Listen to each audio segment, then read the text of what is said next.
All right, well, we might get started.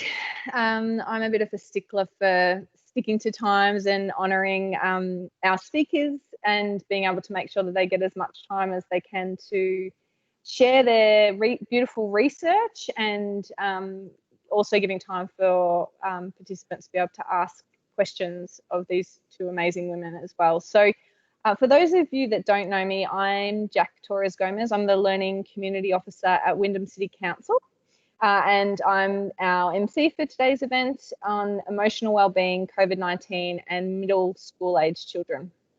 So importantly, to begin, I'd like to acknowledge the Aboriginal and Torres Strait Islander peoples as the first custodians of the land on which Australia was founded.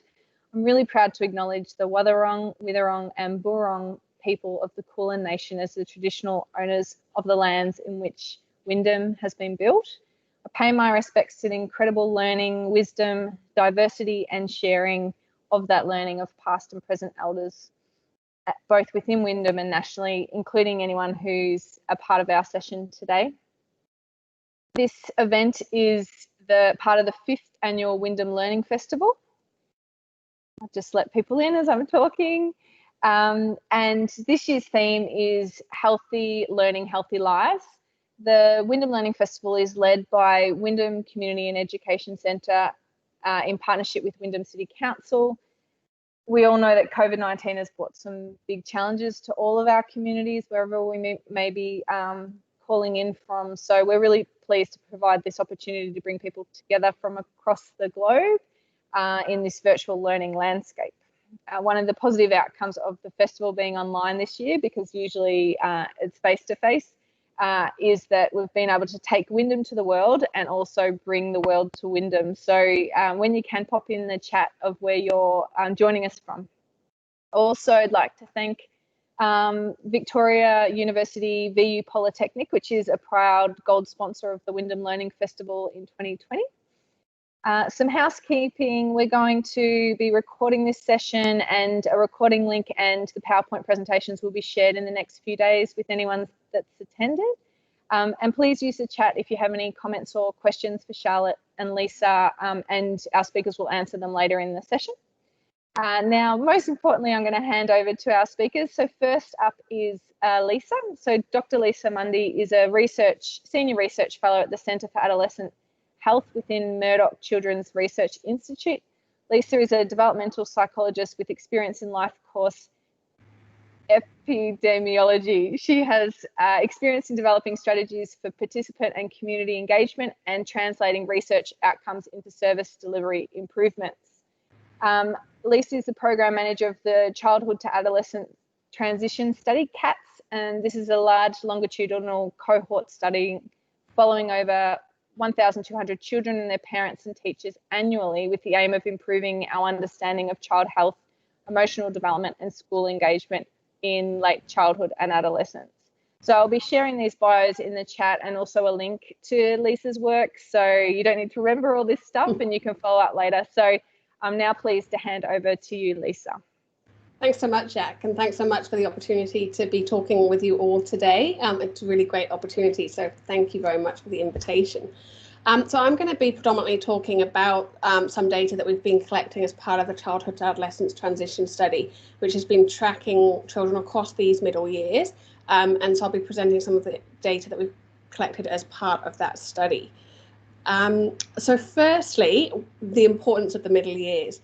So for those of you who are Harry Potter fans out there, then this slide, the top picture is the cast members at the first premiere, and at the bottom is the cast members attending the final premiere sort of around 10 years later. And I guess the question here is, what's driven the changes from those kind of happy, sort of potentially innocent looking children in the top pictures to those young adults kind of ready to take on the world? And is it a kind of combination of, or is it biology, is it the environment, or perhaps magic, which is a kind of a combination of the biology and the environment? So one of the big things that's happening across the middle years is puberty. And so we used to really think of puberty as this process known as gonadarchy, which begins about 11 years of age in girls and maybe around a year later for boys. And that really has the process of this rise in gonadal hormones that brings about the development of secondary sexual characteristics and the ability to reproduce. But we now understand that puberty isn't just that sort of single event, but it's actually a cascade of hormonal processes that are happening much earlier than we first thought. And the first of those is this process known as adrenarche, which begins around 7-8 years of age, and similarly in girls, and about a year later in boys. And these hormones begin rising, as I said, in that kind of middle childhood phase and keep rising right throughout adolescence and into young adulthood. And we're now beginning to understand that these rising hormones really drive that changing interaction with the environment that's happening for young people across these years.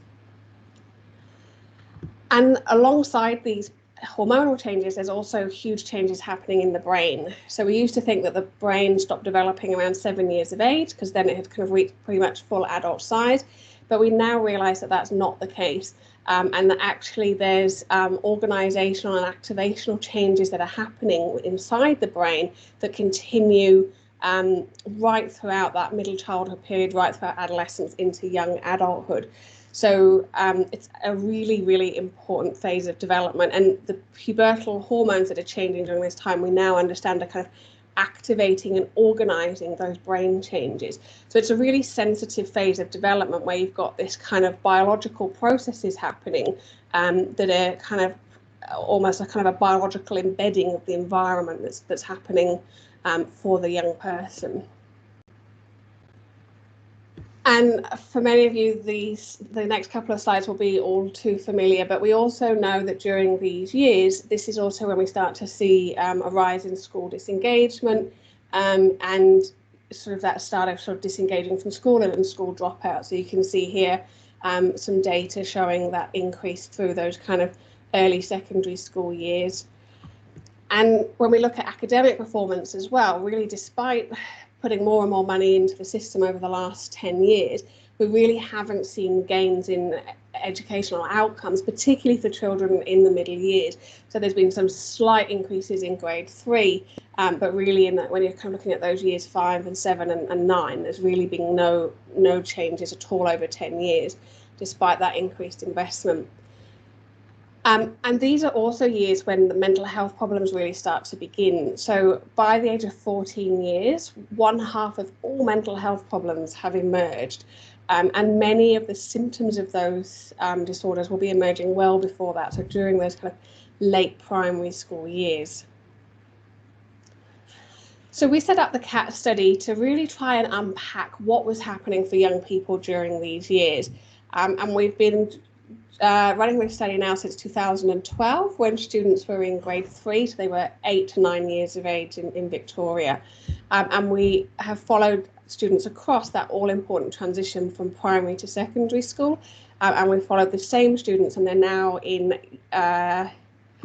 year 11, so 16, 10, 17 years of age. So we've been tracking what's happening for them across a whole range of measures: mental health, well-being, school engagement, peer relationships, family relationships, pretty much you name it. We have some data on it.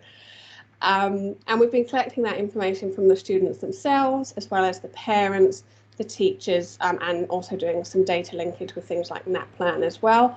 And we've also been collecting direct measurements and saliva samples as well to look at those hormonal changes that are happening during these years. So what have we been finding? So when looking at mental health problems, we've found that really, with this slide particularly looking at depressive symptoms, we found that pretty much sort of fairly stable rates during the primary school years, ignoring that kind of slight blip in year 3, but fairly stable rates of depressive symptoms during primary school years. But you can see as we move into year 6, you start to see this gender split, with girls really going on an upward trajectory and really reporting at very high levels of depressive symptoms by year 9. So over 40% of girls were reporting high depressive symptoms, and around still a lot of boys, actually, sort of around 25% of boys. And so you can see this sort of this gender split that's emerging, which is likely driven by, at least in part, by the pubertal process that's happening during these years as well. But this real increase in depressive symptoms. And we see a similar trend with anxiety, not actually to quite the same extent. So for girls by year 9, they're reporting just over 20% of girls are reporting high anxiety symptoms. And for boys, the rates are a lot lower and remain more stable actually across those years.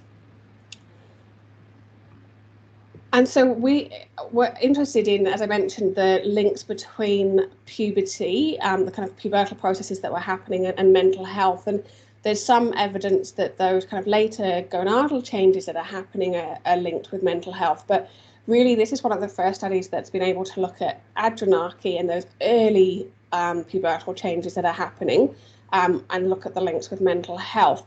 And what we found is that particularly for boys, those boys that had high levels of those adrenal androgens, those earliest pubertal hormones, just at 8 or 9 years of age, had increased mental health problems, particularly peer problems and kind of overall kind of behavioural problems compared with their peers. So really highlighting how this process of adrenarche is really starting to make these shifts, drive these shifts that are happening across the middle years. We were also interested in this, the links between well-being and education as well. And so on this slide, we were looking at children who had high or who had persistent depressive symptoms during the primary school years, versus those who didn't have any problems. And we were looking at what the impact of that was on their academic performance. And what we found is that those students who had persistent problems, so that means that they were reporting high levels of depressive symptoms at 2 or more waves, they were a year behind their peers in year 9 in numeracy, sorry. So they had fallen a year further behind, basically, between the kind of primary school years and year 9. And that, when you kind of think that that's actually impacting 1 in 4 students, it's a really, really high impact that's happening across these years, and really highlights the importance or the links between well-being and learning across these years as well. And this was also accounting for their previous academic performance, so it wasn't that they just kind of started low and stayed low. So it really was the mental health problems that seemed to be driving that drop. But one question that we get asked quite a lot is, but is this not all just a reflection of the early years? Is it not just that students start behind, they stay behind, and that we need to be doing more in the early years? And obviously we've made some really great investments in those early years. And we're seeing some really good outcomes, particularly in that transition into primary school. So this was a question that we decided to look at linking with the AEDC index, or the AEDC, the Australian Early Developmental Census, which is completed for students as they enter primary school. And what we found here is that around 16% of all students who were entering prep were, about 16% were identified as being developmentally vulnerable. So that means that on at least one of the domains of the AEDC, they were being identified as being at risk. And then when we looked at whether they reached their benchmark in learning at year 7, we found that around just over a third of those were not reaching their learning kind of benchmark in year 7, so the kind of minimum standard that we'd expect them to be reaching. But I guess the kind of good news story is that 2/3 of students of those students who were identified as being vulnerable at school entry were reaching the benchmark. But if you look at it another way and look at all of those children who weren't reaching the benchmark in year 7, what we found is that actually 2/3 of those students weren't picked up by the AEDC. So they weren't being identified as being vulnerable on school entry. So really this is suggesting that it is those changes that are happening during the middle years that are driving this kind of failure to reach the kind of minimum standard by year 7. And so that brings me on to the transition to secondary school, which is obviously a major event that takes place during these years. So in amongst all the biological changes that we've been talking about, this is a really big, a huge social event that's happening, a big change that's happening during these years. So we've been looking at that as part of the study. So we collected data from the teachers themselves across 4 domains about how well they thought that each student was going to transition. So we asked them how well each student would transition academically, socially with peers, socially with teachers, and to the new routine. And we asked those questions to teachers and to parents. And we also used a questionnaire called the School Concerns Questionnaire for students. So we asked them to rate how their concerns are around the transition.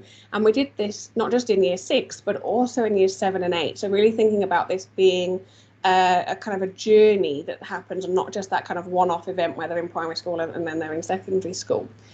And you can see here that really the kind of big concerns for students were around homework and losing friends, which obviously when we think about the COVID context as well, and for students who are in those kind of upper primary school years and preparing for the transition, obviously particularly in Victoria at the moment, then those then many of those kind of the preparations that would be taking place during year 6 are going to have been disrupted, and even in terms of maintaining relationships with existing friends is going to have been really challenging for many of those students during this year, and the sort of preparations that schools could do in terms of preparing students as well. So that's, and you can see as well that those concerns actually stay, they kind of persist as well. So again, it's not just something that kind of once they get into year 7 they realise it's all fine. So really thinking about how we can help support students across those years in terms of preparing and as they're transitioning into secondary school. So we looked at using those rating scales that I mentioned, the parent, teacher and student rating scales. We were interested in whether those ratings in year 6 predicted what happened for students in secondary school. And on this slide, we're looking at in terms of their mental health, so in terms of emotional problems that those young people experienced in secondary school. And what we found here is that for students who had high concerns, they were nearly 3 times more likely to experience depression in high school than their peers. And that was taking account of their previous mental health history. So this is really, really significant in terms of these concerns really indicating who might be at risk of developing mental health problems as they go into secondary school. And parents also were pretty good at identifying young people or identifying their own children in this case, who would go on to develop problems. Teachers, on the other hand, were less good in terms of identifying later mental health problems. But where teachers really excelled is in terms of identifying academic performance in high school. So those young people who are identified by their teachers as being at risk of a poor transition were over a year behind their peers in their numeracy and reading in secondary school, compared with their peers who weren't being rated as being high risk. And parents, interestingly, were really good at predicting reading performance as well. So that there's a number of possibilities for why that might be the case. So I guess I just want to finish up by just really highlighting how this is a period of vulnerability. As we've mentioned, this is a phase of risk where many, like mental health problems, depression, anxiety, do start to emerge, and we also start to see these patterns of school disengagement as well. But I think really importantly, this is also a time of opportunity. So this is the biological changes that are happening during these years really drive a new engagement with the external world. And so young people are starting to look beyond their family. They're starting to look at their peers and what they're doing. And so really it's an opportunity for us to take the kind of creativity and discovery that that those young people are wanting during those years, and to really promote that, to make sure that we move them onto the best possible paths as they move forward. And this is more important than ever with the kind of current COVID challenges, because particularly because the kind of impact of COVID that at the moment is likely to have had a disproportionate effect on this particular group, because peer relationships are so important in terms of driving their engagement with their kind of world at the moment. So things like remote learning and physical distancing are likely to have had a disproportionate effect. So I think really from our data, what the kind of we'd be really advocating for making sure that we really provide strong support for those who might be falling behind at this point, because it's going to be really important in terms of making sure that they're on the right track as they move forward into the secondary school years. I'll just finish up quickly by acknowledging all the students, families, educators and schools that have taken part in CATS, our wonderful research team, and all of our investigators and all of the funders as well. And just we've got some social media pages and things, so please do check them out and get in touch if you have any questions. Thank you very much, Lisa. Right on time. I didn't have to ring any kind of bell at all. That's good. I was trying. I'm trying to keep an eye on the clock, so that's good. So Charlotte, if you just want to bring out your presentation while I do a small little introduction. So Charlotte Bagnall has just submitted her PhD thesis at Manchester Metropolitan University in the UK. Her Viva or oral test for that is scheduled next week. So very exciting times for Charlotte. She is specifically interested in improving children's emotional well-being over primary secondary school transition, which she has examined over the past 5 years. And in the interest of time, I'll post the rest of her amazing bio into the chat, and I'll hand over to you, Charlotte.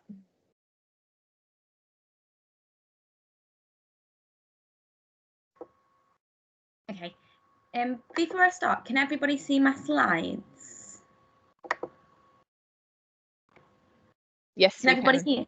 And you can hear me. Brilliant. Yes, we can. All the way from the UK, we can hear you. Fantastic. So firstly, I just want to say thank you for the opportunity for presenting today. I'm presenting from the United Kingdom, so it's just gone 7 o'clock in the morning here.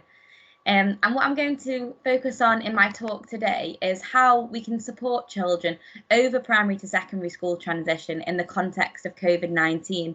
So I think Lisa has provided a thorough overview of how we need to best support children during the middle school years and the significance of the transition from primary school to secondary school. I'm going to touch on that, but I'm going to put more focus on how we can support children in our current situation in the context of COVID-19. So firstly, I just wanted to set the scene by outlining the significance of a period of transition in the lives of children and young people. So transition, although an inevitable part of life, is a significant event for children and young people. It's recognised as a state of passage in their development, where they're most susceptible to change behaviour, whether that's for better, leading to greater opportunities for children, but also for worse. And this draws on what Lisa was discussing with regards to transition being a time of vulnerability for children. So the transition from primary school to secondary school is no exception and has been conceptualised as one of the most difficult transitions in people's educational careers. However, when we think about the multiple simultaneous changes children face over primary to secondary school transition, this is unsurprising.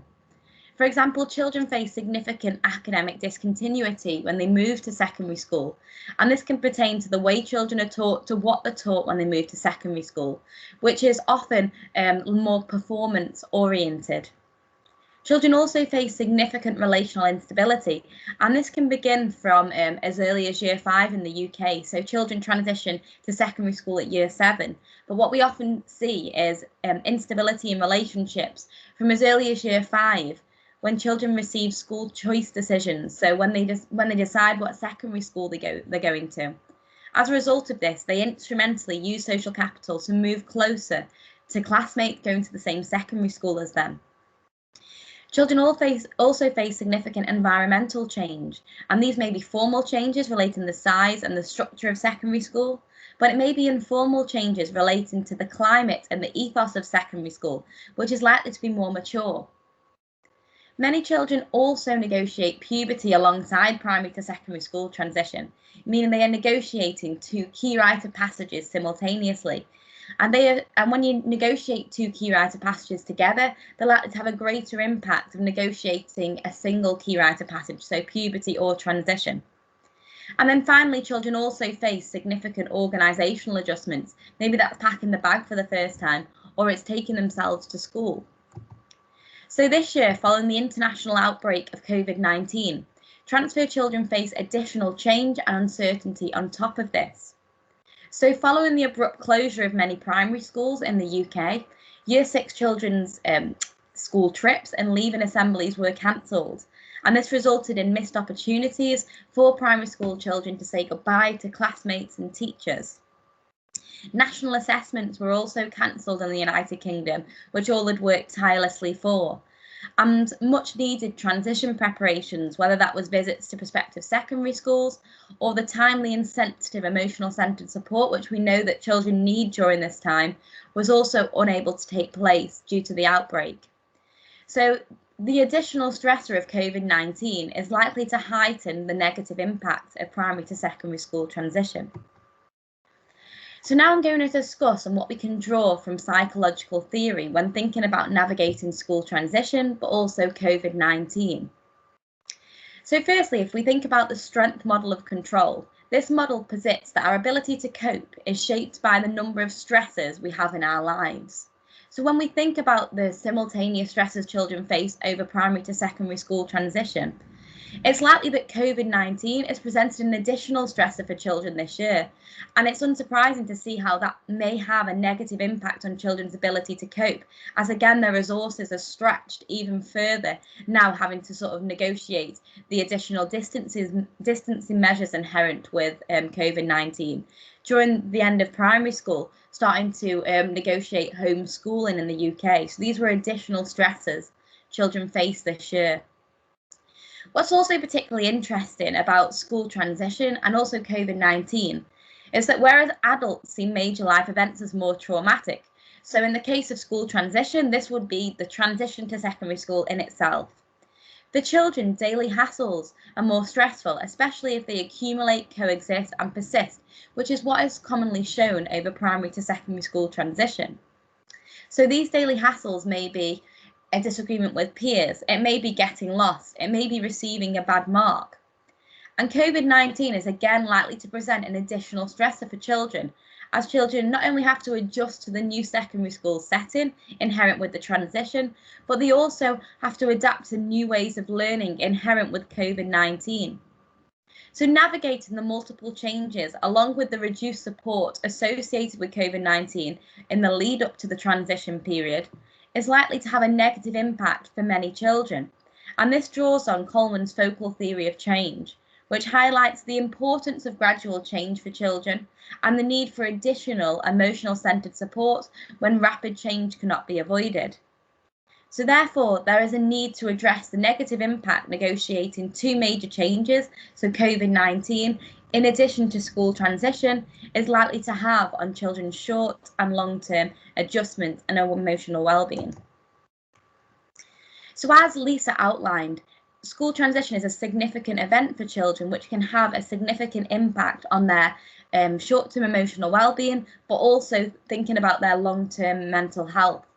So transition involves a lot of stress and anxiety for many children.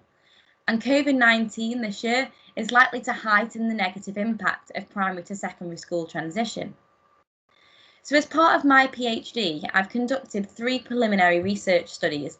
One of these preliminary research studies was conducted in the UK, another in the USA, and another within a special school which specialised in supporting children with social, emotional and behavioural difficulties. And what I'm going to now discuss is how this psychological research can help inform provisions against the backdrop of COVID-19. So firstly, for my first preliminary research study, I examined transferred children, parents and teachers' retrospective experiences of school transition using focus groups. And these focus groups were conducted with Year 7 children, so children in the first year of secondary school, in addition to their parents and teachers. And what was found was that in order to improve transition for these stakeholders, there is a need for greater communication and collaboration across school systems, so between primary schools and secondary schools, but also between stakeholders, so between the home and also the school. So this research also made a unique contribution to the field of primary to secondary school transition in demonstrating the dangers of too much transition support provision, causing children to feel overwhelmed and anxious, but also too little transition provision, causing children to feel ill-prepared.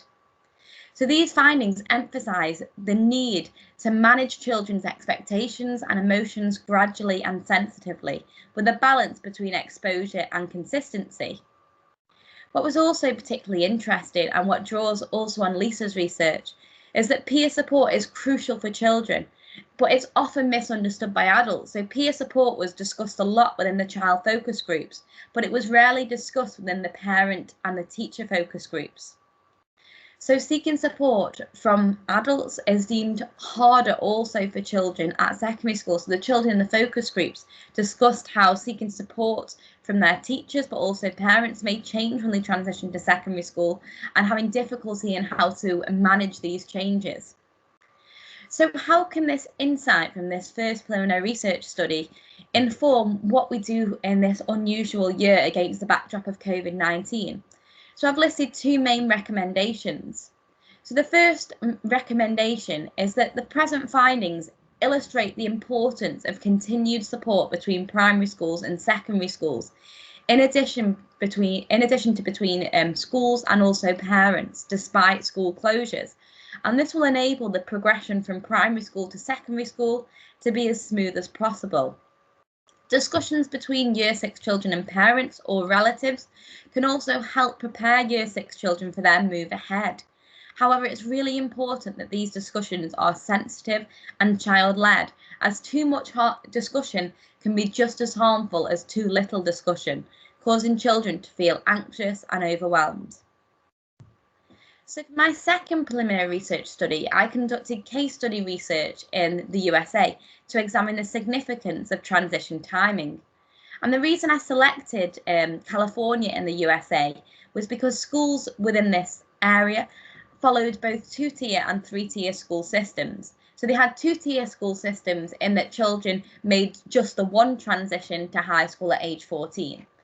But they also had three-tier school systems in that some children could make a prior transition to this, to junior high school at age 12, synonymous with the age in which children transition to secondary school in Australia, but also they could transition to middle school if they wanted to a year earlier at age 11, which is synonymous with the age in which children transition to primary school in the UK.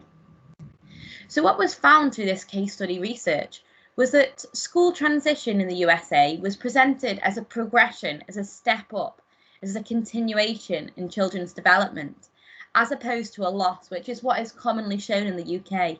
So leaving primary school is discussed as a parting. There's a lot of sadness associated with it. We have a lot of leaving ceremonies. Whereas in the USA, it was presented more of as a progression. It was discussed as achievement. They were moving on now to high school.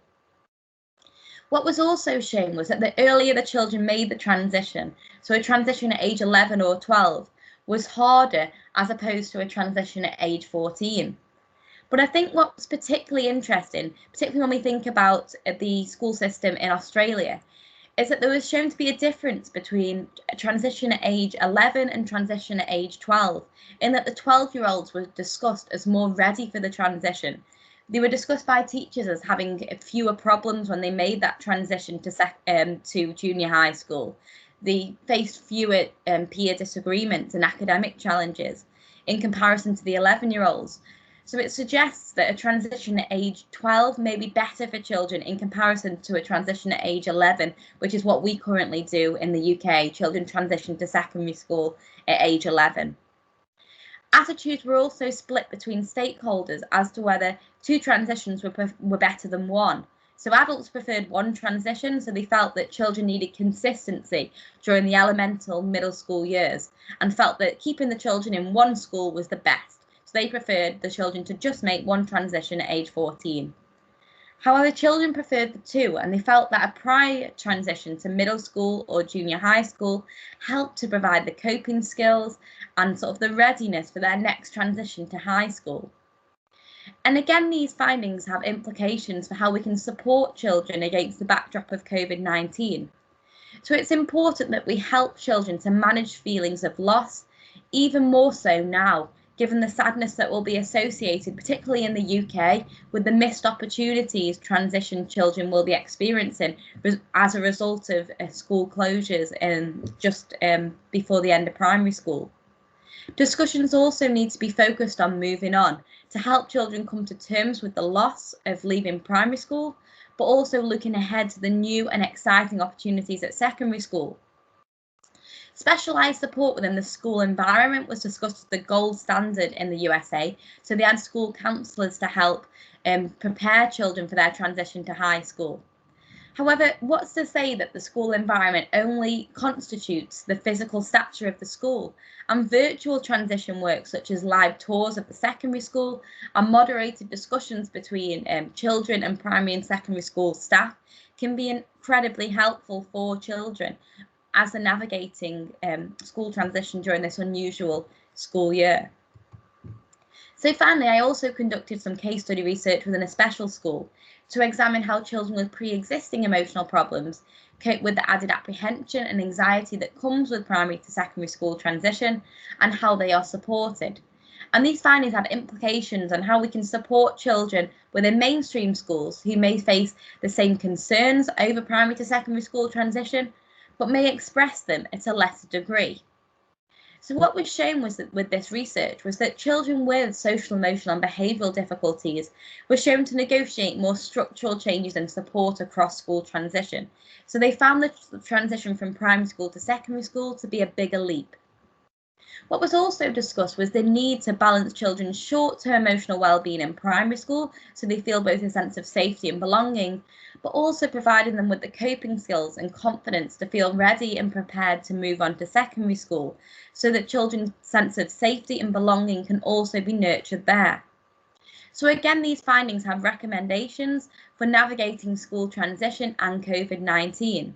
So it's even more important now that activities focus on improving children's confidence, self-esteem and feelings of control, as this will not only help children cope with the uncertainty surrounding COVID-19 in the short term, but it can also feed forward to school transition in the future. So I just wanted to discuss how these findings have implications for both policy, practice, but also research within our current climate. So within our current climate, it's even more important now that we provide key stakeholders with access to wider evidence-informed approaches, informed both by theory and by research, in order for these stakeholders to best support transfer children. Reflecting on our current climate, it's even more important now that transition activities focus on nurturing children's confidence, self-esteem and feelings of control. And this will not only help children cope with the uncertainty surrounding COVID-19 in the short term, but it will also feed forward in building children's emotional resilience in preparation for at-risk points, such as school transition. When we look at policy, perhaps policymakers should have delayed children's school transition in the UK, and when the schools reopened in September, potentially they should have allowed children to have a month in primary school before they made that transition to secondary school, to enable them to gain the necessary knowledge and skills and obtain that closure before they then moved on to secondary school. As this year, Year 6 children were unable to say goodbye to classmates and teachers, they simply just made the transition to secondary school when schools reopened. When thinking about research, to allow policymakers to make evidence-based decisions and provide stakeholders with clear and consistent support strategies, there is need for more research. And that leads on to the COVID study I'm currently conducting. So, as I've already discussed, COVID-19 this year has presented an additional stressor not only for transferred children, but also their parents and guardians, on top of the multiple changes children already face during this time. So there is a greater need to support our current transferred children within our current climate, where there is a greater likelihood that they will experience a more challenging transition than those who may have transitioned in future years. So to do this effectively, myself and 2 colleagues at the University of Glasgow and Manchester Metropolitan University are conducting a UK-wide online survey to explore children, parents and teachers' experience of the primary to secondary school transition in the context of COVID-19 lockdown. What we want to do is we want to identify areas of challenge. So what was particularly difficult about the transition this year? But we also want to identify examples of good practice that could be shared more widely across the UK. As this research will not only have immediate implications for this unusual school year, but it will also enhance our understanding of transition for future years. So I just want to say thank you for listening. I wanted to say a specific thank you for the schools who've taken part in the research. And I just thought we could now have a question and answer session. So I'll just stop sharing. Thank you very much, Charlotte.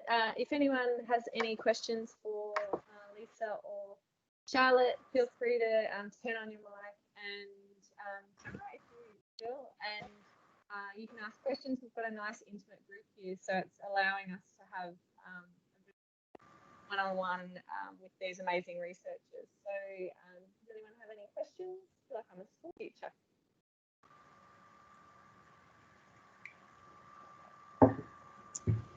I did. Thank you both for your presentation. So really interesting. I think that something that stood out, Charlotte, was around the importance of peers in supporting the transition as well, and just kind of the different understanding, and also kind of the difference between you know, sometimes parents' understanding compared to the children's understanding, so that kind of the different transitions as well, and also kind of the how it is that the transition's perceived or spoken about, and that difference between the UK and America as like kind of a, you know, maybe a loss compared to a succession, or, you know, transitioning to and moving on with something. So I think they're really interesting things, I guess, you know, observations from that space.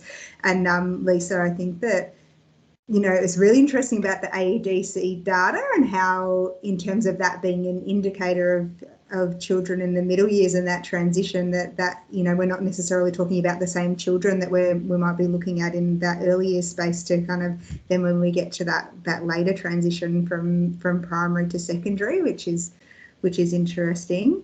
And I'm also interested in kind of thinking about, you know, when we think about those stresses of, you know, losing friends and homework and things like that, and in terms of your research, whether, you know, kind of there's effective interventions in that space that mean, you know, more successful, like whether you're looking at like the different effective interventions that happen to kind of change that trajectory or their comfort or stress around those things.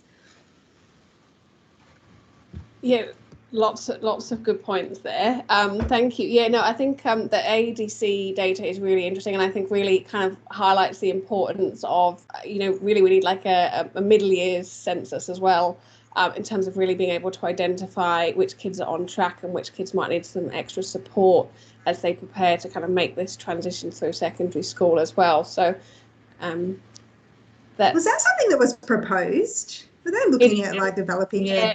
There is some work happening actually in that space, yeah, and certainly within Canada, where the AEDC was originally conceived, they do have a middle years index, and there's some pilots happening in Australia now. So, so I'm linked in with one of them. So watch this space, and fingers crossed it will be something that kind of does get rolled out. But yeah, definitely, I think we've had, for a long time, a focus on those early years, which is obviously critically important and has obviously, you know, benefited, you know, we've had lots of good outcomes in those years as a result, but it's time to shine the light on the middle years now as well, and support those young people.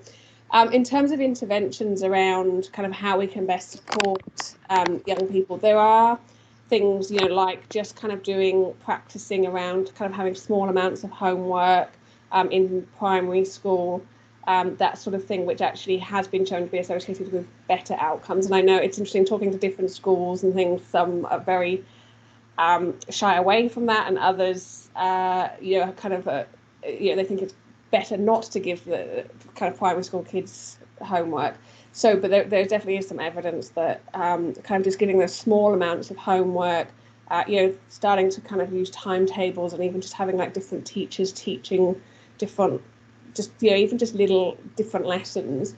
Other things around having like buddies in secondary school and kind of that peer support, so that you kind of get some familiarity, and doing some projects across primary and secondary school as well.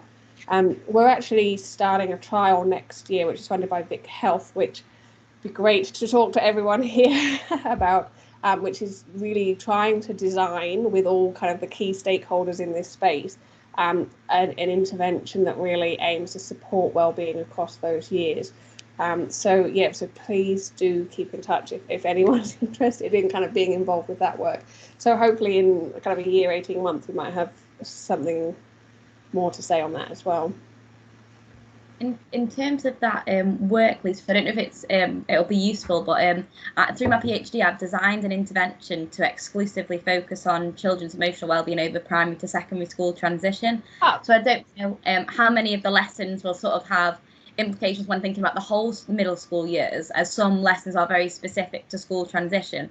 But it's 5 weeks. The first one sort of looks at presenting the transition as a loss. Second one, building coping skills and resilience, which might be useful when thinking about the middle school years as sort of a, and the final one focuses on social support. And there's then sort of activities that consolidate that knowledge. So they create sort of leaflets, storyboards, posters to then translate the learning from the last 3 lessons into practice. Oh, great. We should definitely talk some more. Discuss that. We get to meet in the UK. That's the question. Yeah, no, well, fingers crossed we might get over. Diane, do you have a question? Can't hear you very well. Helps if I have my mic on, doesn't it? I was doing the survey. Yeah, I guess in the role that I'm in engaging Wyndham families, one of the things that interests me is the fact that often it's year 12, it's 12-year-olds that are getting the support in regards to school refusal.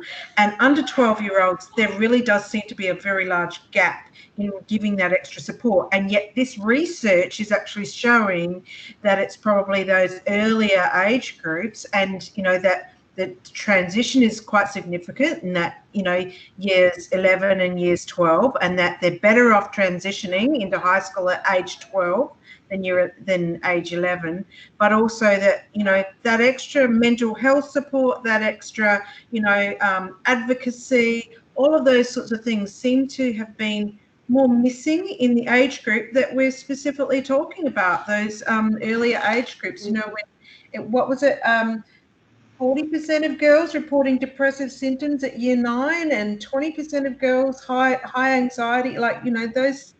Yeah, I mean, it was just interesting to hear all that, and how this is put into place, and how this actually now can actually project into the future for our kids at schooling, and how we can actually, I suppose, quantify how we actually do the work we need to do to make a difference. And I could see that Charlotte had some ideas on, you know, better structures between the schools, so there was more communication, more connection, and also, I guess, yeah, one of my reflections in the Survey Monkey was, if we were looking at menopause, then people would be, you know, we'll, you know, go on and on about this massive change in transition in our lives. And then when we look at a baby starting to walk, you know, that's a huge transition. And so we, you know, apply a lot of focus, I suppose. But I don't know if there's a lot of focus being put on that transition from primary school to high school. And it's like, oh yeah, you know, they'll cope, they're resilient, you know, they'll make it through, we all have to do it. So to apply new skills and new ways of thinking, and you know, clearly structural changes. If it's better that a 12-year-old goes to high school than an 11-year-old, you know, it all has a, you know, carry-on effect, doesn't it?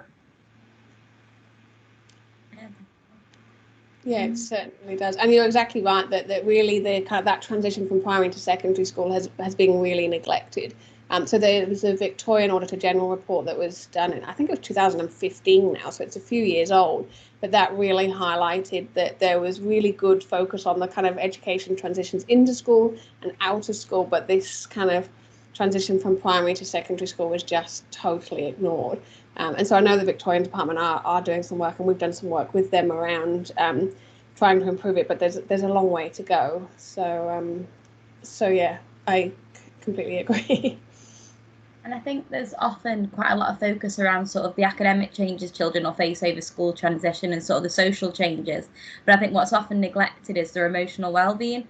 And it's so crucial. Like, emotional well-being shapes how they respond to sort of social stresses, academic changes. So I think that we do need to take more of a preventative approach to supporting their emotional well-being, maybe in the very early middle school years. So by the time they come to school transition, they have those resources ready for it. And by providing them with a little bit more scaffolding, then we can help them have a much easier transition to secondary school. So I think there is a lot more work that needs to be done around the area.